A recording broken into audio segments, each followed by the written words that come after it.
4 in the morning at the Adass Israel synagogue in Ripponlea, fully engulfed by raging flames. The fire itself was quite significant. Crews initially hence the quick escalation of alarm, but with quick application of water they'll be able to contain it to the fire and protect the exposures. So there was no fire spread other than to the building of origin. Yeah, the damage inside is quite significant. It did go throughout, but crews are now going inside, checking for hotspots and fire extension. Call came through, from my understanding, very quickly. Crews arrived very quickly on scene. However, just due to the nature of the fuel load and the access, it was fully involved. Lit alight by 2 offenders wearing dark clothes and face coverings, banging at the doors. They used a liquid fuel and moved it with brooms to ignite the synagogue. One witness suffered a hand injury trying to escape through the back door. Tensions now at a boiling level within the Jewish community. Victoria Police with a message. My capacity as officer in charge of the arson disposal squad, I'm here personally to provide some reassurance to the community that we are taking this absolutely seriously. We believe it was deliberate, we believe it has been targeted.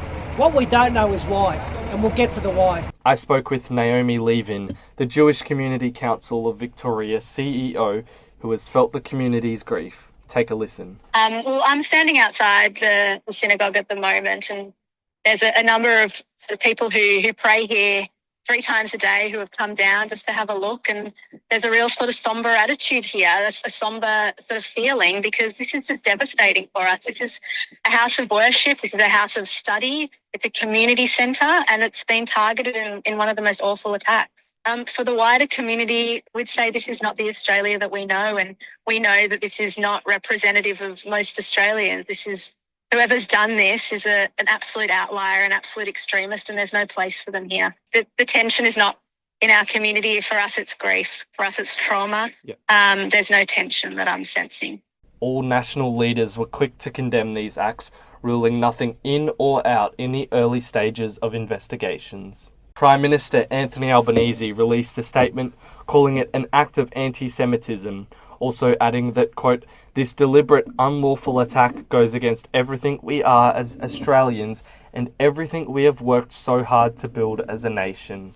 He also spoke in a press conference in Perth, saying those responsible for the shocking crime will be held to account. Independent member for Goldstein, Zoe Daniel, has called it disgusting and says, quote, "There is no place for anti-Semitism and hate in our community, and I will always speak up for and defend anyone that is targeted with violence and intimidation because of their religion, culture and identity." Also adding, quote, "Our social cohesion is precious and we must guard against any attempts to undermine it." Former Goldstein MP Tim Wilson has called it a, quote, "despicable and violent anti-Semitic attack that has, quote, escalated an already dire situation. It cannot stand." Opposition leader Peter Dutton called it absolutely abhorrent and has called out the unprecedented rise in anti-Semitism. It's absolutely abhorrent to see any place of worship attacked. I want to pretend that this wasn't expected or that it couldn't be predicted, but I can't do that to the Australian people. We have seen the rise of anti-Semitism in our community since October 7 of last year in an unprecedented way. Everybody knew that anti-Semitism, that hatred and that vilification, that racism was lurking beneath the surface, but what we've seen on our university campuses, what we've seen online, what we've seen against people of Jewish faith in the community has been completely and utterly unacceptable. Victorian Premier Jacinta Allan has pledged $100,000 towards the rebuild of the Adass Israel synagogue. We all stand here today to condemn in the strongest possible terms, this hateful, violent attack on a beautiful, peaceful place of worship, a place of study, the beating heart of the Adass Israel community here in Melbourne. But what we do know is an attack on a synagogue is an act of anti-Semitism. So we can absolutely identify that this is an act of anti-Semitism that we stand here together, united to resoundingly condemn. Just after, a member of the public stepped in and asked if she had lost it, before quickly being hurried away. So sorry, can I just ask this question? Jacinta, you mentioned that you're going to increase police patrol. No, the Victoria Police are going to increase police your patrols. presence. Is that not a sign that you've lost control in this state and the Jewish community are now under real threat and that your government has ultimately failed? And let's be clear, in November 2023, there was an attack in the synagogue and the Summary Offences Act gave Victoria Police the ability to charge them under that act.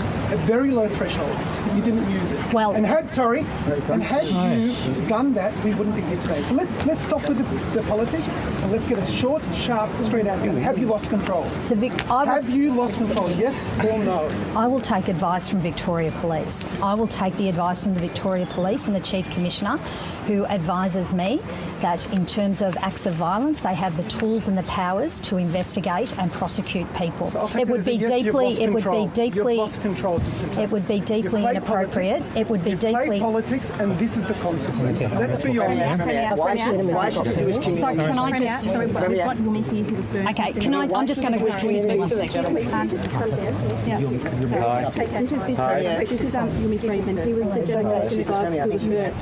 We're doing our best. You're not. Well, people call you, you don't want to answer them.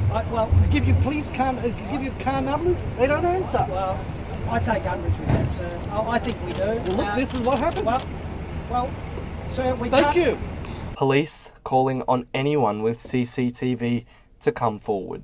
We're looking for vehicles. We're looking for those two individuals. We want some starting points. We know from experience that these investigations get solved through CCTV. We need the community's help. Crime Stoppers is the best medium for us. 1800 333 000.